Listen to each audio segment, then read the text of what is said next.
In-depth journalism in the Memphis community, the Daily Memphian is of Memphis, not just in Memphis, and seeks to tell the stories of this city. TheDailyMemphian.com. Truth in place.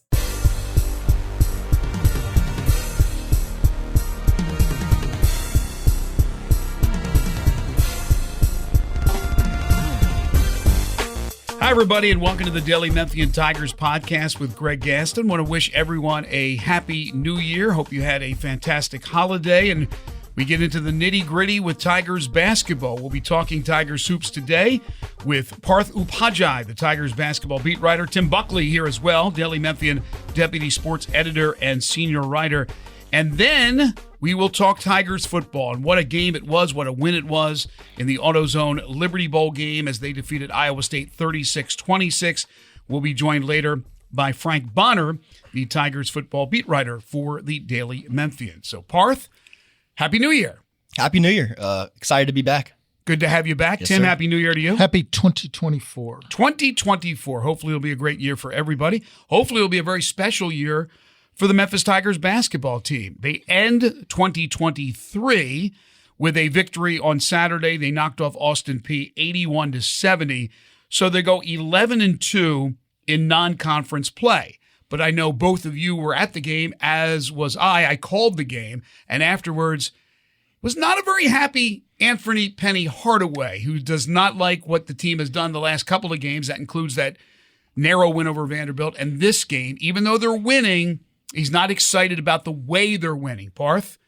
Yeah, and he shouldn't be, and I think that's the most encouraging thing if you're a Tigers fan is like, hey, look, the team is still winning, but the way they've won these past two games has not been convincing, has not been against good competition. It's been at home, like to have to eke out a victory against Vanderbilt rather, kind of pray that three-pointer clinks off the front iron. That's not the way you want to beat that team. And then, against Austin Peay, that thing was tight. I think Austin Peay was ahead around the 14, 13-minute mark, second half. So, you want to kind of have that momentum they had against, Texas A&M, against Clemson, against Virginia, carry that over into conference play, and they just haven't been able to do that, obviously. 3 different times, Tim, in that game, they had a 16-point lead in the second half, and it looked like they'd put the pedal down and win convincingly, cover the spread, probably win by 20, 25 points, but it never happened.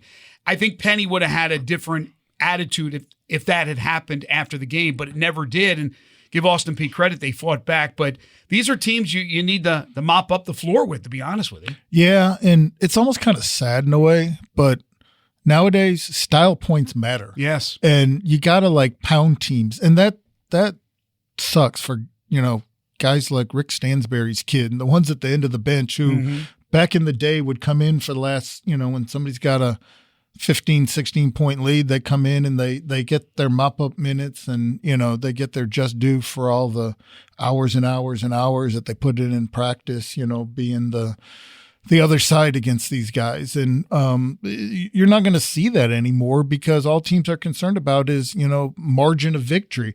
And when you don't put away a team that on paper you should bury, that with all these computers that, Parth has a personal relationship with, the computers don't care about the kids at the end of the bench. And it's gonna bite you down the road. It's interesting going into the season with this roster that he put together, a lot of stars that have come from other places. We questioned whether or not there would be any issues with players wanting theirs, not enough balls to go around, all the cliches. It had not reared its ugly head until recently. And he alluded to that. Penny alluded to that after the game about guys looking for theirs, looking for their individual points and not playing team ball. Do you foresee that being an issue moving forward? How did they nip it in the bud?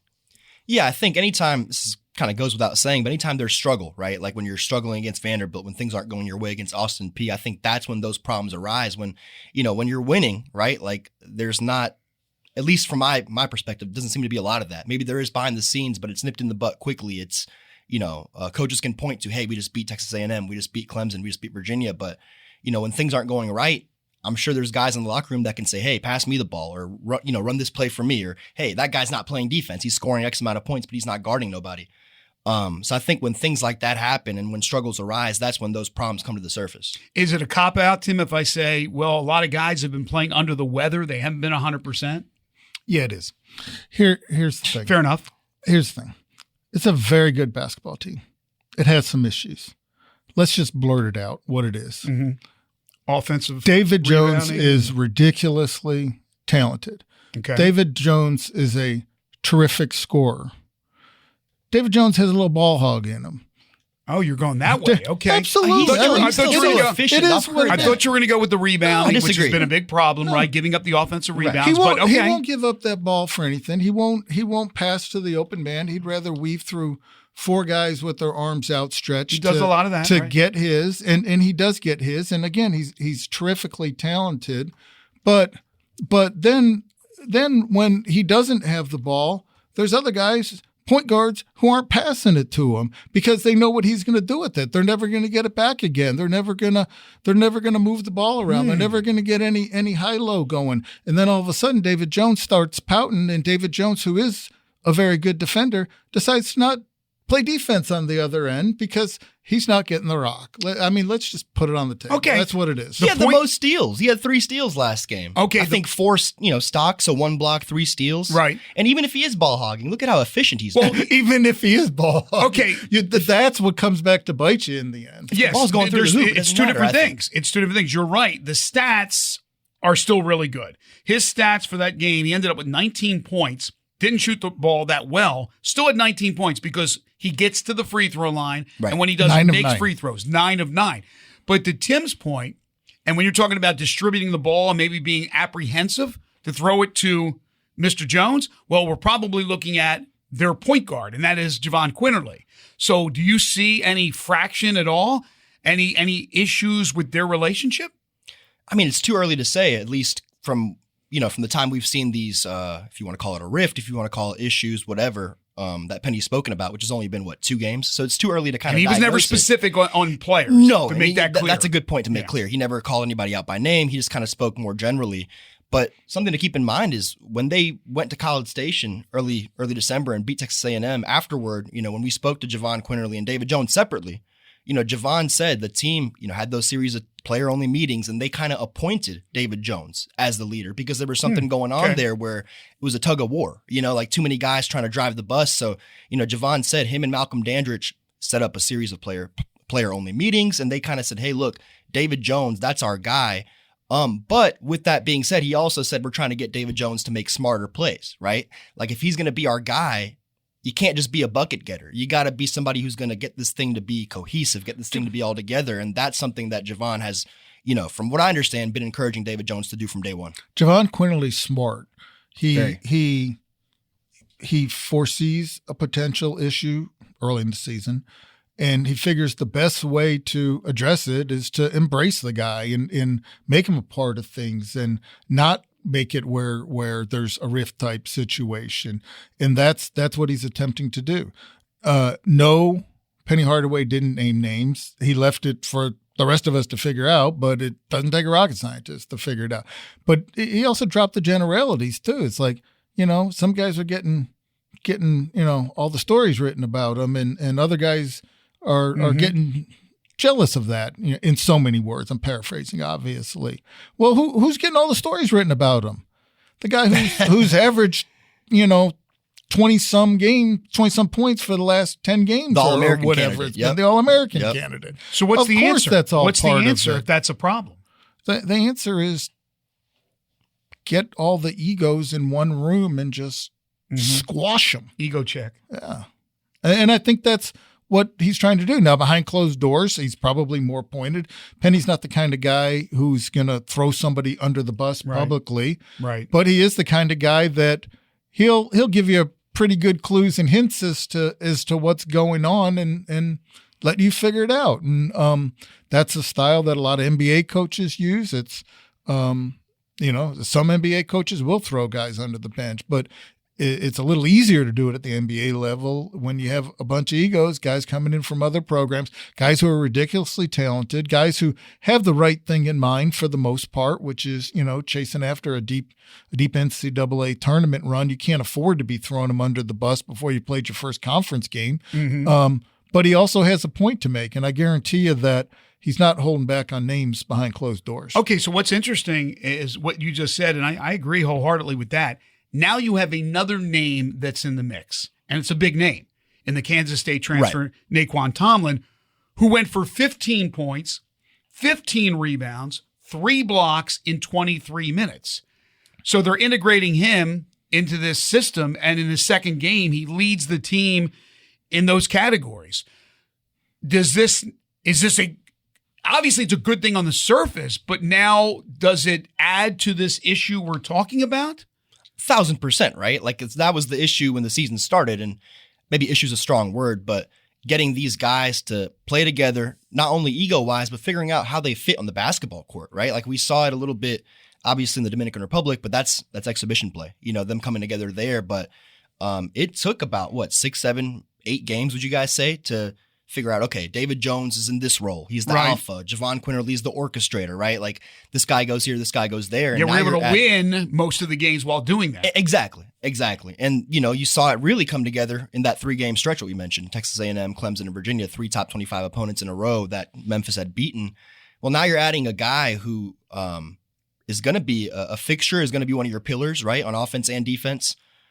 And if you look, like when Naquan Tomlin's out there, yeah, he was great. 15 points, 15 rebounds. Wasn't extremely efficient, but that's a different story. The offense looks choppier, right? Like when he's out there, it doesn't look as cohesive, doesn't look as much of a well-oiled machine as we had seen it, in the games prior. So I think anytime you're inserting any player into the mix, in late December, early January, no matter what that player's talent level is, there's going to be a little bit of a curve there, learning curve, if you will, for everybody to come together again. Tim, will that change the pecking order in the long run when you have a talent like him in the mix now? Well, it gives them more options. It makes them tougher to defend, so that's a good thing. Do David Jones's points go down a smidge? Perhaps, whatever. I think the bigger issue is whose minutes is Tomlin going to be squeezing, and how does whoever that is or those guys are handle it? I think Malco will probably lose some minutes, even though Malco, you can argue, has been a top 3 player for them this season. Now, Penny did indicated at least to me in my pregame meeting with him before I did the broadcast, that I asked him specifically, can you play both of them at the same time? Will you play both of them at the same time, Dandridge and Tomlin? He said, absolutely. But he also said, I'm very confident that they can guard both of them. I don't know about Dandridge, but he said they can guard 1 through 5. Well, he said Malcolm can guard 1 through 5. Well, he was saying both, but I don't think he really meant Dandridge. I think it just came out that way. I think he was more talking about Tomlin. But even Tomlin at 6'10", guarding a point guard, which tells you, man, that guy is versatile. But him and Dandridge on the court at the same time, I don't see that, especially in this conference. They're going to be in conference play, maybe against Florida Atlantic. They got some big boys. Right. But against some of these other teams that are smaller, I don't see that. I actually do see it. You do? Yeah, okay. And I didn't see it at first. When Naquan Tomlin got on board, when you read about his stats, you talk to people about him, you do your own homework. It didn't seem like him and Malcolm would, see a lot of minutes together. I didn't think so because they're both, big men, right? Right. But Naquan Tomlin's such a unique type of big, right? Like he's a guy who can play the 3 a little bit as well, can shoot threes, can handle the ball, can create from the perimeter. Malcolm's a true big. You're not going to see Malcolm, pushing the fast break. You don't want to see Malcolm pushing the fast break. Or him really doing anything on the perimeter there. We did see him finish that one. That was special, man. Was that against Vanderbilt? No, it was against Austin Peay. He had the bucket and the bang. On Saturday. The alley-oop, right? That Mills threw to him. Was that the one? No, he got behind the defense down the court. They threw him the pass. He had the touchdown. He got out in front of everybody. Don't you remember that play? I'm blanking on that. I remember the Vanderbilt one where he kept the ball in bounds, dribbled down the sideline. No. Almost finished up back. And under. There was the full court pass to Dandridge, who snuck behind the defense. They got it to him. He got the N1. He's had so many of those home run type of plays this year. Parth. Greg called this game. Trust Greg. Trust Greg. No, I trust him. I'm forgetting. It's on me. That's bad on me to forget that. But he's had so many of those. It's hard to Or it's easy, rather, to forget one or two. Right. No, there's no question about it. No, but he's been magnificent. Here's the thing. For what Parth was just talking about, I think it's on the flip side, too. I mean, obviously what Penny said is exaggeration about guarding 1 through 5. I think his point is he brings you an element of length that can guard on the perimeter when needed against somebody else's, bigger threes. Right. And no, 1,000%. And so if you come up against somebody who has some size at 3, 4, 5, yes, there is the potential that you could see Tomlin and Malcolm, Tomlin and Jourdain, more maybe all three of them if they come up in the NCAA tournament against somebody super big. Although then you're prone to foul issues, but it gives him more big flexibility that he absolutely did not have when Jordan Brown, who's still on the roster, but nowhere to be seen, was around. I agree wholeheartedly. He has more options now. I just don't see this conference providing that obstacle, even unless, of course, he wants to come out and dictate what they want to do. We're going to go big, even though they're small, and he may very well do that. That's what you do when you're Memphis and you're a national, contender. If you want to be that against this, if you crappy want to do that, he has the option. But the problem is now against Florida Atlantic, he can use those bigs and will use those bigs. Your smaller lineup is better than your bigger lineup. Right. As long as they're all clicking, and it gets back to what we were talking about with Winterly and Jones and all on the same page. Yes. All right. One thing off the court, which came down over the last few days, was the news about Penny Hardaway and his nomination for the Naismith Basketball Hall of Fame, which to me and probably to others, and probably I don't want to speak for you two guys, but I would imagine you're on the same page, long overdue that Penny Hardaway is finally a nominee to be in the Hall of Fame. Doesn't mean he will get in the class of 2024, but who knows? Hopefully he'll get the votes, but he should be in the Hall one day. I just cannot believe that it's taken this long for that guy, because this is not just like an NBA Hall of Fame. It's not, no. Right. This is all of basketball. And when you combine what he has done on the floor as a Tiger and as an NBA player and as an Olympian, international competition, and how has he not been a nominee? And even as a high school coach, I mean, that stuff factors in as well. Well, I don't think they're factoring in coaching. They're not factoring in each coaching. nomination has a designation. Either you're in as either you're nominated as a player or a coach. There's not or a team. You saw the team. And the other thing is, I'm not sure, but to Tim's point about high school, how about him as a high school player? If they factor that in, I don't know,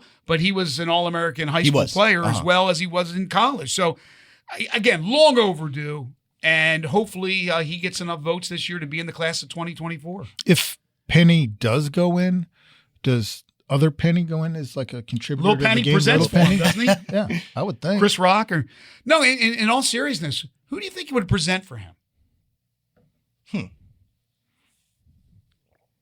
That's a great question. Right? And there was silence. His coach obviously passed away a long time ago. Yeah, I mean, that'd be the obvious choice. NBA coach, was it Brian Hill? Who was this coach when he got drafted? I mean, Shaq, he has that kind of hot-cold relationship with, who he played with.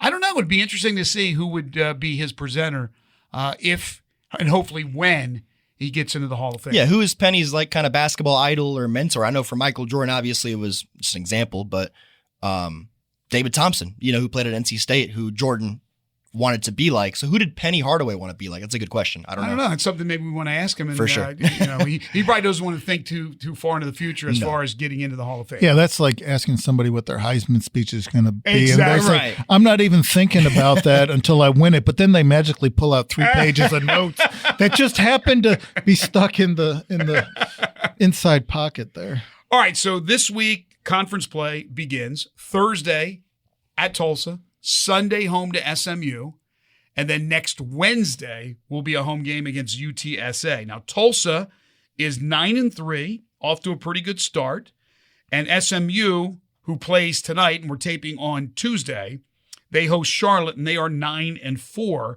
and both decent teams, especially SMU when it comes to the net. Parth, there's going to be a bullseye on this team every single game, and they're going to be favored in just about every game this year. We'll see what happens with Florida Atlantic, especially the roadie in Boca Raton.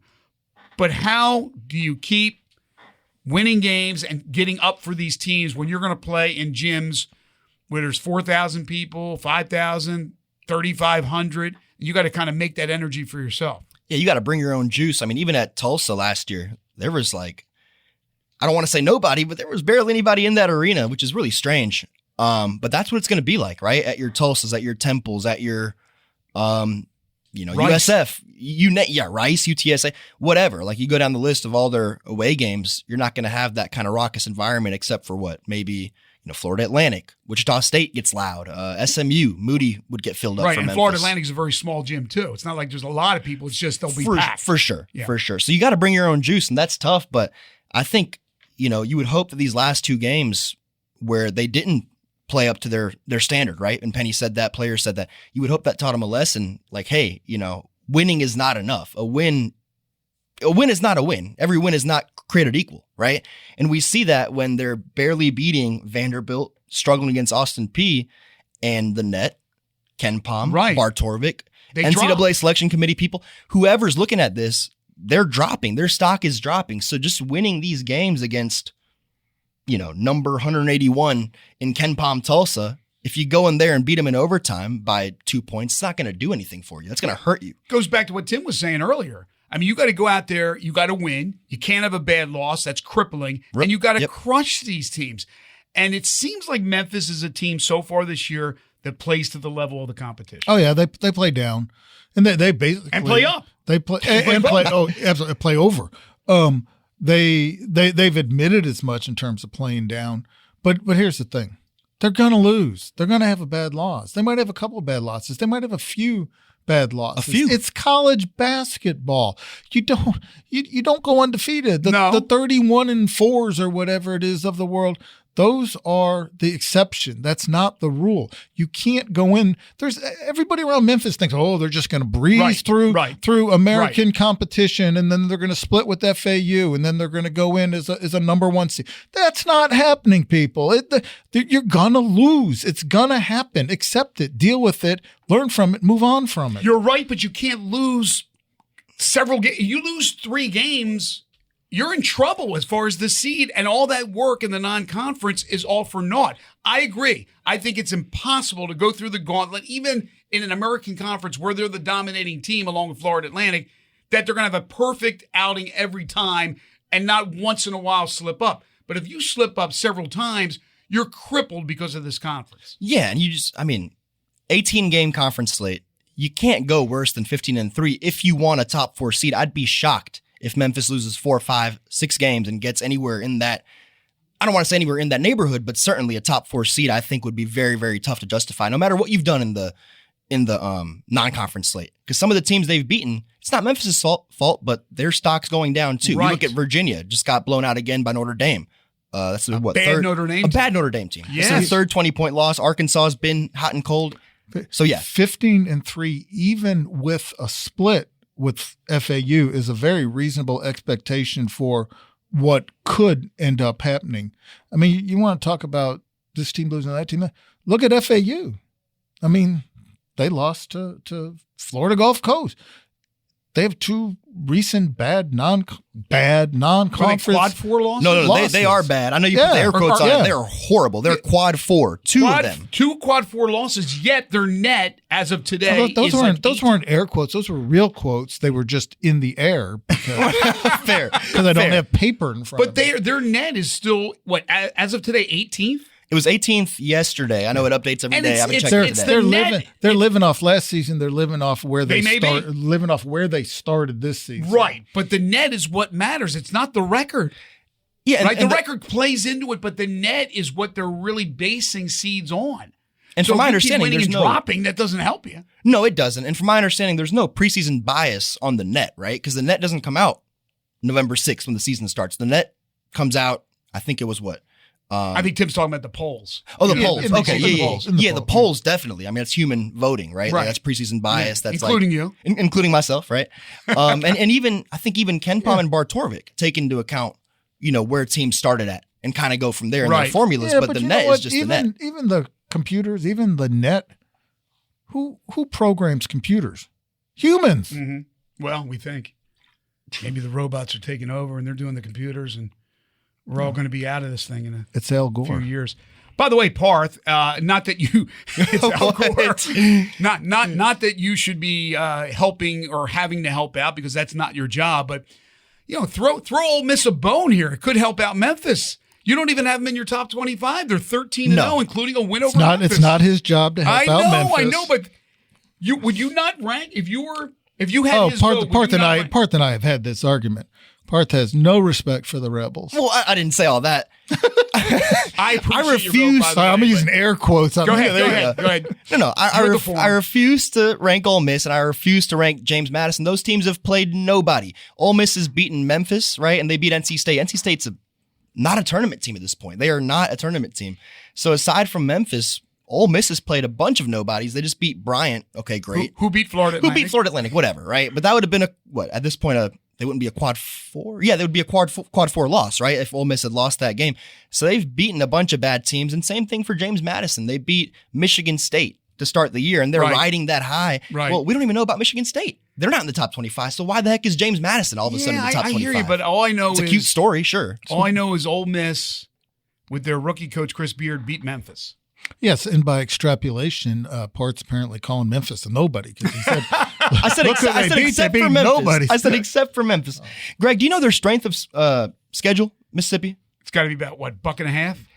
It is. I'm gonna make sure it hasn't changed, because these things change so quickly. Okay. But yeah, it's still 280. 280. Wow. There's 362 Division I teams. 280. That shows you, who they've played and who they haven't. Quite frankly. Wow, 280. Yeah, that's interesting. All right, even I would concede a little bit on that. I'll concede a little bit too. I know Parth does his homework, obviously, but I'd still have him in there probably at 23, 24, at 13, only because of that win over Memphis. Okay, so a couple of games this week. We'll talk next week, probably before the game against UTSA. Do you expect any issues? Tulsa again, good record, 9-3. Little gym in Tulsa. It's given Memphis fits at times over the years. And then SMU at home on Sunday. Yeah, Tulsa, I don't expect to be too much of a challenge. But then again, we've said that for the past two games, right? Against Vanderbilt and Austin Peay. You would just hope, and it'd be reasonable to hope, that after the tone of Penny, the tone of the players, they understand, right? Like they understand they have to snap back into form, and they got to take every opponent seriously. So starting conference play, I'm sure they're motivated. I'm sure they want to have a get-right game, and I think Tulsa, who is obviously not very good, provides them a chance to do that. SMU has been a surprise, right? Like they've beaten good teams. They're 50th in KenPom. Nobody expected SMU to be, where they are now, or where it is now, rather. So I think that could be a tough one, but it is at home. Would that be a quad 2? That would be a quad 2 because it's at home. Because it's a home game. Right. When we talk next week, we're going to be talking about selfishness again, or do you think they'll iron things out? I'd rather talk about that than quads, because the whole quad thing, it's... Well, you're not working on your quads? My quads. You don't go to the gym? You're not going to the gym in the new year, Tim? That was not my New Year's resolution. All right, we'll do this again next week as far as Tigers basketball is concerned. Parth, thank you so much. Yeah, fun as always. Yes, coming up next, we're going to talk some football. Tim will hang around. We'll be joined by Frank Bonner. Welcome, Frank. Happy New Year to you. Happy New Year to you guys. Hope you guys enjoyed holidays with your family and everything. Same here with you. And, of course, we were all busy on Friday. I was on the sideline freezing my tuchus off, but it was a fun game to watch, and I thought an unexpected performance.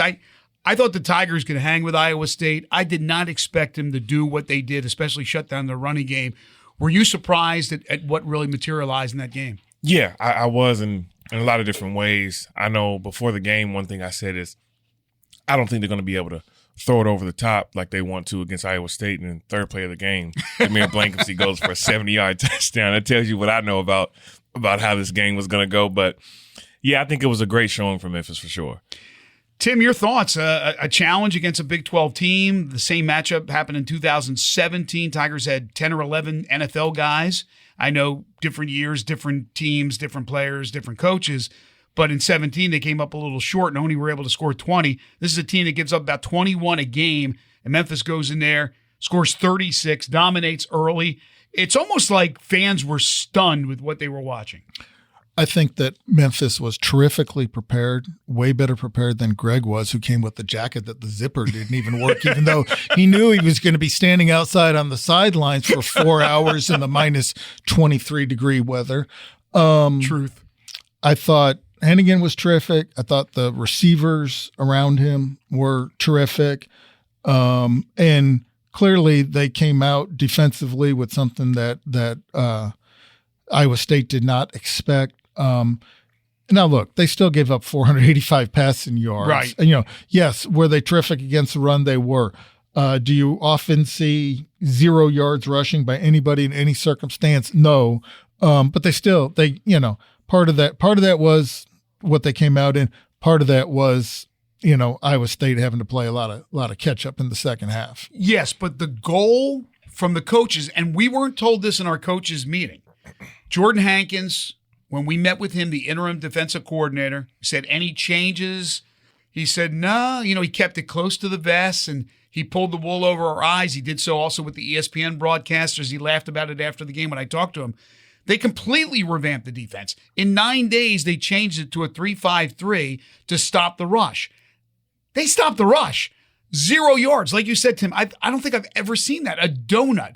Now, they made up with it. They adjusted, and they started throwing the ball, and Beck's throwing it around the field like he's a boss. But they wanted to stop the run, and they did. And that's a lot of props to the coaching staff, those players who were able to execute that in a short period of time. Yeah, man. Shout out to Jordan Hankins for keeping that close to the vest like he did, right? Yeah, I mean, he pants said on fire. Yeah, he said it was just going to be basically the same install. So kudos to him for playing chess and not checkers there. For lying? Yeah, I don't want to play poker against him either. I'll tell you that much. Yeah, right. But to your point, I mean, the game plan that they had worked. I know that, like you said, it was a lot of passing yards given, but if you just look at how the game was being played, you never felt like that defense was really on its toes. I mean, I know Higgins kind of went it off in the second quarter and continued to do what he did for the remaining second half, but you felt the defense was very much in control of what they wanted to do. And then when you look at college football teams, right, you know what these teams are when they play at their best, but how often do teams come out and play at their best? Memphis got what they were supposed to get out of their quarterback. They got what they were supposed to get out of Blake Watson, and their receivers showed up. And so I think that you can tell that Memphis was ready to play for this one. Somebody asked, I wish I remembered who it was because I'd give him credit, but they prefaced the question with, Ryan, you're never going to say you played a perfect game, but was that as complete of a game as you played all season? And clearly by far it was. And what impressed me, as much as the 0 yards rushing allowed, there was triple goose eggs. It was 0 rushing yards allowed, 0 penalty yards on the Tigers, and 0 turnovers. Incredible. I wish somebody would go to Elias and see if that ever happened in a bowl game. Even like, when was the last time that happened in a regular season game? That might be never. How did he answer it, by the way? When he said about perfect. Yeah. You got to. I mean, if he didn't, he gave him props. Because we talked about it all season long, haven't we, on this podcast, about the strive for the perfect game, knowing you probably can never reach perfection, but you want to get as close as you can. And it was a half or a quarter that was a disaster. This was as close to perfection as you can get. Yeah, and you got to, start with the 3 drives by the offense that gave them that 19-point cushion, right? I mean, I think you could tell that they were comfortable playing in their home stadium. Although they weren't the home team or whatever, you could tell that offense came out firing on all cylinders. Seth even said that they took it personal, that they were 10.5-point underdogs. Right. So they wanted to come out and show what the offense could do. And so when you start with a 19-point cushion, it's a lot easier to breathe and just settle in. Yeah. You can't come out and say, yes, it was perfection, because if you do, then you have to walk away and figure out what you're going to do for the rest of your life, because it's never going to happen again. But complete game, absolutely. Yeah, I always say if I do a talk, I'll say one of my things is you strive for perfection, knowing you'll never attain perfection. You got to always have something. It's got to be something hanging to reach, right? If you've reached it already, then what else do you follow it up with? So I think it was close for them, especially with the way they've played all season long. And they played well. They've also played poorly at times. But I just couldn't believe, okay, it doesn't shock me that he went over the top of their defense and connected with the speedy Blankhamsey to open the game. But the way they manhandled their defensive front with a makeshift offensive line with 2 starters down, with a kid that had never played as a starter before.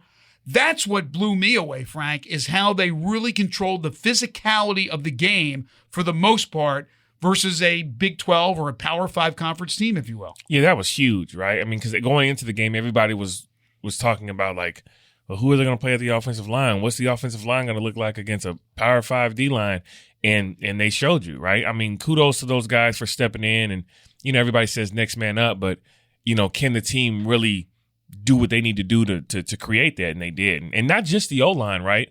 I was impressed with the defensive line. I mean, the trenches. It got better as the game progressed. Yeah, right. I mean, on both sides of the ball, Memphis won the trenches, and that's kind of where the game starts in terms of winning or losing. And so, shout out to the O-line coach and the D-line coach for having those guys ready. Did that surprise you, the physicality that Memphis really owned? Well, their play on the offensive line, considering how makeshift it was huge. And Jacob Likes was a big part of that. I watched him for a little while. He was out there just pancaking guys. And I think this win is also impressive because Iowa State had the regular quarterback. I mean, this wasn't like a makeshift Iowa State team either. Like it was they played against a fairly full team. Yeah.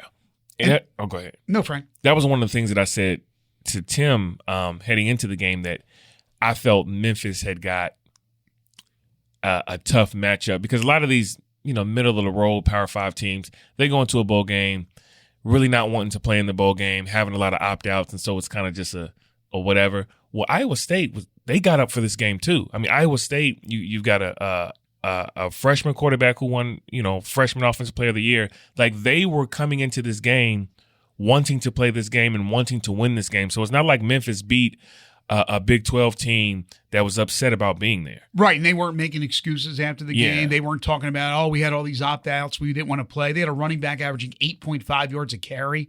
So, yeah, it was one of those matchups, and there's not a ton of them in the bowl season where it looks like 2 teams that are really happy to be there squaring off. Ryan Silverfield, coming out of the locker room when I did my interview for the radio network, talking to him about what they have to do in the second half, he said we have to continue to shut down their run. So they weren't going to change what they had just done in the first half, meaning Iowa State was going to continue to pass and get some numbers, but they weren't going to run the ball. They weren't going to let them run the ball. But he said we had to establish the run. The first half, Memphis didn't really run the ball well. They were passing the ball well. Well, what do? They stop them cold again defensively, and then Blake Watson gets going. And Blake Watson ends up with over 100 yards, 107 yards on 15 carries. So they're able in the second half to start establishing the run to go along with the pass. And then defensively, they continue to be a tough out for Iowa State, even though Iowa State was able to go down the field and do it with the passing game. Yeah. I mean, I think like we said at the start of the podcast, is that the game plan worked to as much as perfection as you can have. I mean, they had a game plan, they stuck to it, and that's kind of what won the game. So do you think in this one showing, now it's not one showing for Coach Silverfield, but for fans who finally got to see this guy, Jordan Hankins, operating, is this going to be good enough to get him the permanent DC job, or do you believe that they will look outside the family? That's a tough one, because Jordan Hankins did a heck of a job, right? You can't take that from him.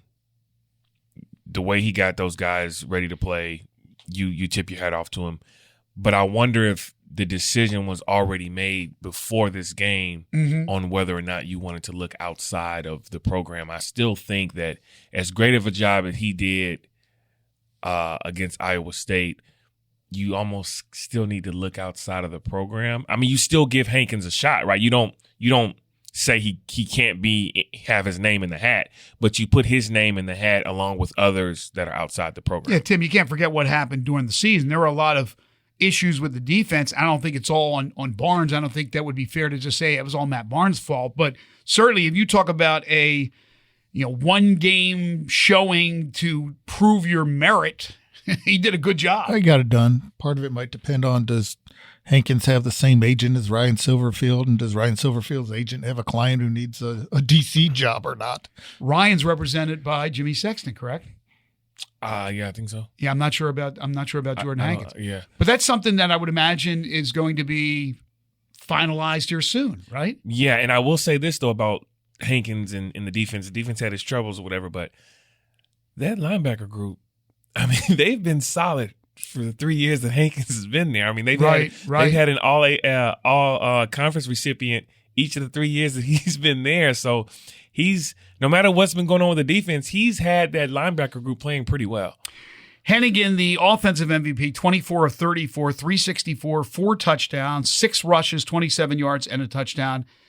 And he didn't need next year, although he'll be back, to break Brady White's record of passing yardage for a career. He does it in 3 seasons, gets it done with the 364-yard performance. Yeah, it does it in 3 seasons, and he only needed 3 quarters against Iowa State to get it done. He had, 323 at the end of the third quarter. So, I mean, kudos to him. And the impressive thing about all of this, outside of just the way that Seth Henigan has played for the 3 years that he's been there, is the fact that he's still at Memphis, right? I mean, we've seen guys when they have good years and they go into the transfer portal. So kudos to him for wanting to stay, and kudos to Memphis for being able to keep him. Yeah, part of that probably has to do with it seems like he has a good relationship with Silverfield. Yeah. And with Tim Cramsey, Yeah. The offensive coordinator as well. So that probably plays a huge part. How would he succeed at a Power 5 school or an SEC school? I don't know. I really don't. He's probably not an NFL quarterback. He's a terrific college quarterback. It's so tough for these guys. I mean, even like a guy like Jacob Likes, I mean, he said he had a 5-year plan going into college, and he's executing his 5-year plan. He's done in terms of college football goes.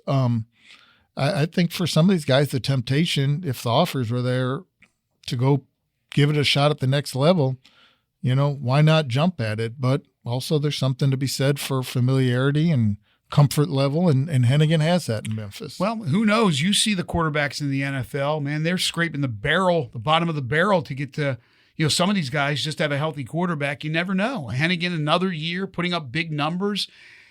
It's got to be a rarity that Memphis will have a quarterback back for a 4th year as the starter. I mean, how many teams around the country have even the guy back for 2 years in this transfer portal world we live in? I'm not saying that he's the best quarterback in the nation. There are some really good quarterbacks, some veterans who are back that have changed locations, and young guys that are really good as well. But as far as an experienced quarterback who has been there and done that, Memphis has to be a rare team to have that situation. Yeah, right. I mean, because like Tim said, there's always temptation on the other side, right? And I think it's also interesting that both Henigan and Silverfield kind of alluded to the fact that Tim Cramsey, offensive coordinator, had some opportunities to go elsewhere. And so I think all this goes hand in hand, right? The relationship with Silverfield, right? The relationship with Tim Cramsey, the fact that Tim Cramsey wants to still be in Memphis. Well, now your quarterback sees all of this stability, and now he wants to stay. And it brings up the issue of expectations for next season. And I don't know if this played a part in it or not. Maybe next time we talk to Seth Henigan, we can ask him. There's some unfinished business for these guys. They did not. They went 10-3. They won the Liberty Bowl. They were thrilled with the way things went. Mm-hmm. They did not reach their season goal. Right. They did not win a conference championship. They did not play in the conference championship game. That unfinished business, I suspect maybe it had at least a little factor in Henigan giving it one more run in Memphis. Yeah, that's a great point. I want to get to 2024 and maybe early expectations from you guys in just a second.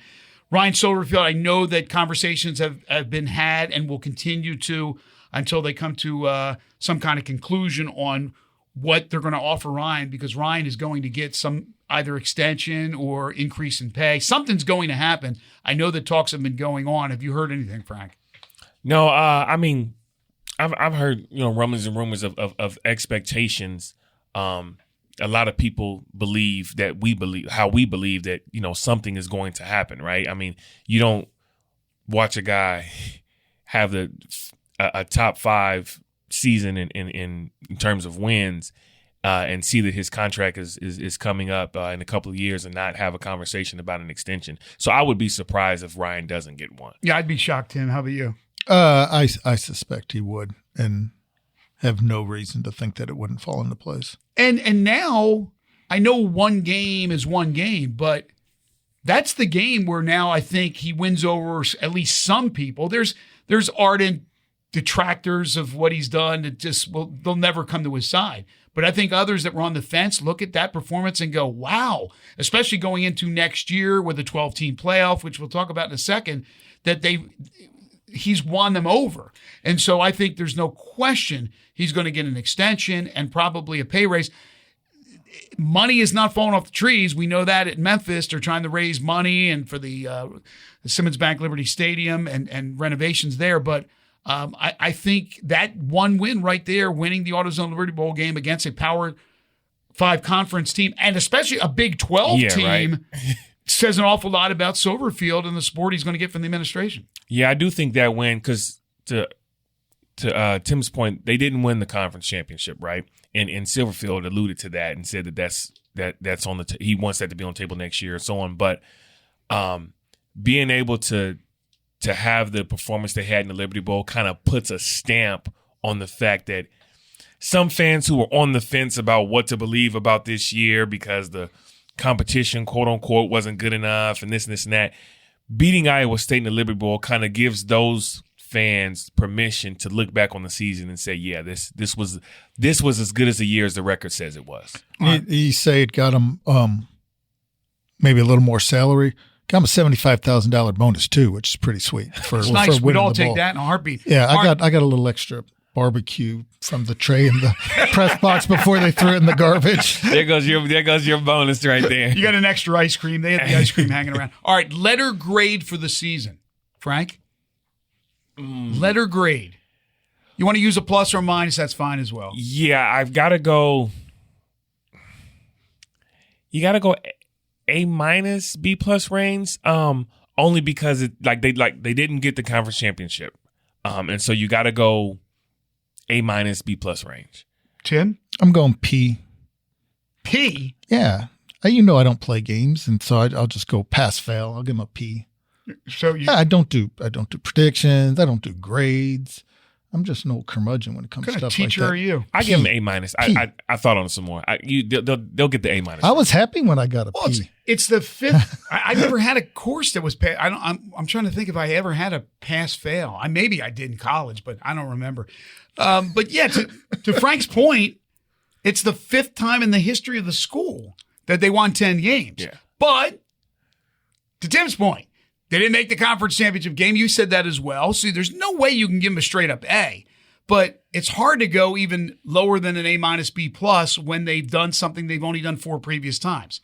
Now, where were you in high school? I never had anybody as generous as you. What do you mean? You'd have them in the A range, huh?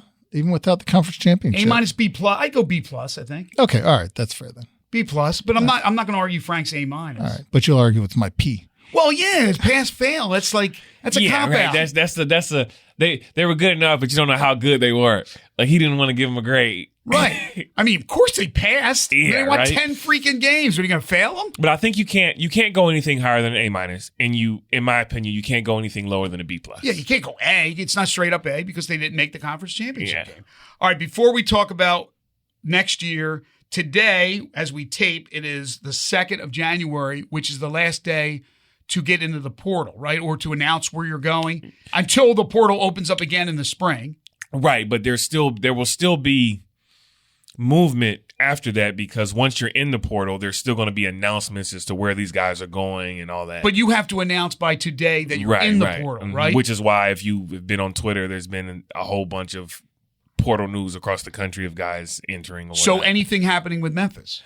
Yes, there have been some.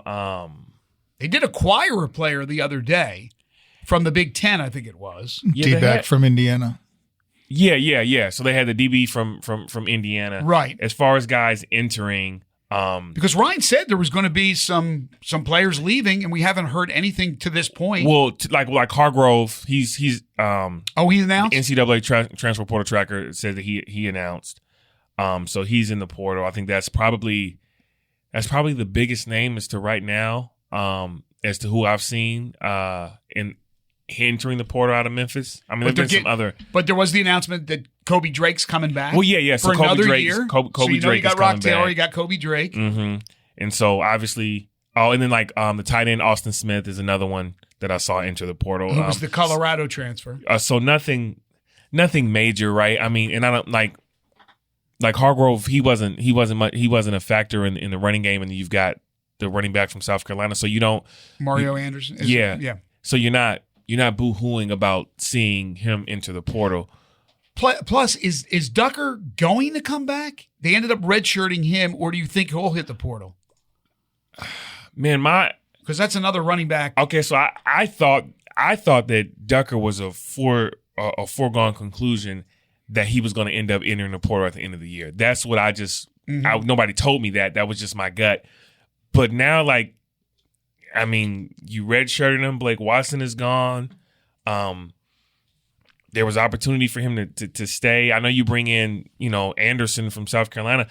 I'm not as sure that he's going to enter the portal as I was halfway through the season. Okay. All right. So we got a long ways to go. We got spring football. There's going to be portal news after the spring. You're going to have new guys in. You're going to have guys out. God forbid everybody stays healthy going into next season. We know there's a new coach at Tulane. We know Frank Harris is finally gone at Texas San Antonio. There's going to be improved programs, I believe, at North Texas, at Charlotte. I would think Tom Herman down at Florida Atlantic. Michael Pratt's out at Tulane. South Florida has done really well, and that coach who came from Tennessee, whose name escapes me right now, did a really nice job in his first year.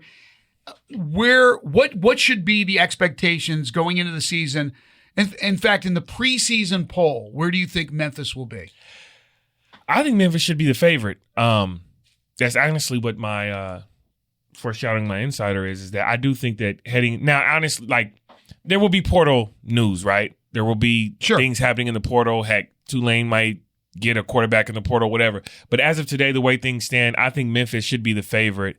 You've got who will be a 4-year starting quarterback in Seth Henigan. Kobe Drake's coming back. Rock Taylor. I mean, the pieces are still there for Memphis to be the preseason favorite, in my opinion. Tim? Expectation, minimum conference championship game appearance. And number one, very reasonable to expect, if not 1-2, but super high at the top because you're starting so far ahead of everybody else. Right. Because you have a fourth-year starting quarterback who's got a lot of his skill position guys around him. They got to figure stuff out at center, and that'll be part of what, the spring is about. The plugins that they had for the bowl game showed up, so you have to feel good about that. Yeah, they had some big losses on defense, but they'll do some portal plugins just like they did last season when they brought in Simeon Blair and others. Seeing them at number one would not be shocking. And you have Davion Ross, who a lot of people may have forgotten because he got hurt like the first or second game of the season. You assuming he'll be back and healthy next year in that defensive secondary. Anybody who has a fourth-year starting quarterback, right, you got to look at first, if there not put too first. Many. He'll be the most experienced quarterback in the league, easily, and returning quarterback, and one of the most experienced quarterbacks in the nation. Yeah. There's no now. Of course, you get those 6-7 year guys. Harris played his 7th year. Michael Penix Jr. is finishing up his 6th year. So you have those guys, but with one team, there's not too many that have been there 4 years. Especially, I started looking up all 130 FBS teams when you asked that earlier. I only got through 2 of them, so I don't have any answer for you. Research went through all 130. He's quick. By the way, Alex Golish is the coach at South Florida, and I think they're up and coming. All right, so I hear what you're saying. Memphis does have to go to Tulane, and I know it's a new coach, new quarterback. They do have to go to UTSA, which they did not play this past year. They're at Navy. I think Navy will show some improvement under Newberry. So I think the road conference schedule is tougher. But I'm with you guys. I think they can easily be the preseason pick to win it. Now, they got Florida State. We know Mike Norvell, the former Tigers coach, is their coach, and that's going to be a huge game, non-conference battle. More than likely, they'll go in as a 10 to 14-point underdog in that one. DJ Uiagalelei will be the new quarterback, more than likely, for Florida State. Do you believe, now remember, this year, Liberty was undefeated and got the New Year's Six over any of the American teams, SMU, because they beat Tulane. If Memphis loses Florida State game, let's say they make a run and they get to the conference championship game and they win it, will a loss against a Florida State knock them out if there is a 13-0 Sun Belt Conference USA winner? Or did they learn their lesson by Liberty this year getting thrashed in the Fiesta Bowl by Oregon? Well, no. So here's the thing about the SMU situation, right? Because this is what we're comparing it to. SMU didn't lose one game. They lost to OU and they lost to TCU, right? And so people say, well, they're getting penalized for having a tough schedule. I can put together a tough schedule all I want. I have to at least win one of the games, right? And so if SMU only had one loss, if they only lost to Oklahoma or they only lost to TCU and the other school wasn't even on the schedule, SMU would have got the nod. So to your question about Memphis, if Memphis' only loss is to Florida State and it's that one loss, they'll probably get the nod. They'll get the nod. SMU didn't get the nod because they had two losses. How about if Memphis lost to one of those road games at Tulane, at UTSA, lost to Florida State, but beat whoever in the conference championship? So they're conference. You got to be conference champions first of all. Right. And they had those two losses. Now again, it will depend on what everybody else does and what their schedules are. But I would think they would still have a very good chance. I don't know about that. And again, it depends what's around you. People like perfection. They don't get hung up on who the perfection is against if you're perfect. Unless you're Florida State. And yeah, right. Or even if you're, for instance, a Georgian, you schedule a bunch of cupcakes. Right. But now you're talking about 12-team playoff, not a 14 playoff. So I don't know if any of that matters as much anymore. If somebody from Conference USA or the Sun Belt is perfect and the Tigers are perfect except for a loss at Florida State and they lose, say, by 14 points down there, it's 50-50 coin flip. I don't know that they're guaranteed of getting in over anybody undefeated. I think a one-loss Memphis team, I don't think it's a no-brainer, but I do think a one-loss Memphis team gets in over an undefeated Conference USA if the one loss is to Florida State. But a two-loss Memphis team, no way. It is if it's an undefeated MAC team, yeah. Because I don't think anybody likes the MAC. But at least it's fun to think about the possibilities, right? Because they've put themselves into that position to make this run next year with everything that's going on in the league and where Memphis sits. But does this conversation even matter anymore? Because if Memphis wins the league, yeah, it matters because it will end up being what they'll end up having when it's all said and done. They'll have. I bet you it'll end up being the top 5 because right now it's 6 and 6. It's the top 6 conference champions and 6 at-larges. That's going to change for next year. I guarantee it'll be 7 at-larges and it'll be the top 5 conference champions. Remember, the Pac-12 is gone. So you got 4 conferences in the SEC, Big 12, Big 10, and ACC. They're champions, all getting automatic spots. And that 5th one will go to the group of 5. Yeah. And that's where Memphis comes in.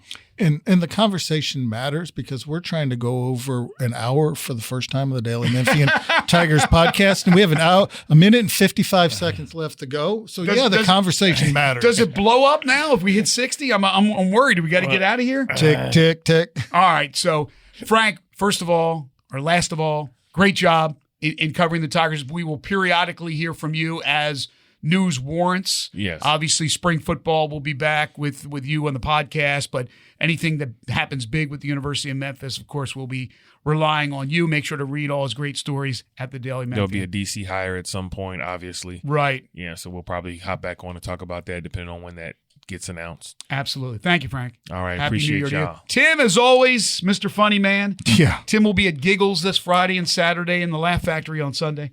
Thank you, my friend. Appreciate it. Happy New Year, everybody. Thank you, everybody. Hey, be sure to check out our other podcasts here at the Daily Memphian. The Daily Memphian's Food Podcast, Sound Bites. It's hosted by Chris Harrington and Holly Whitfield. The Sidebar with Eric Barnes is about arts, culture, and everything in between. and the Grizzlies podcast, also hosted by Chris Harrington with Drew Hill. All of our podcasts are available on Apple Podcasts, Spotify, or wherever you find podcasts. Happy New Year, everybody. We'll talk to you next time.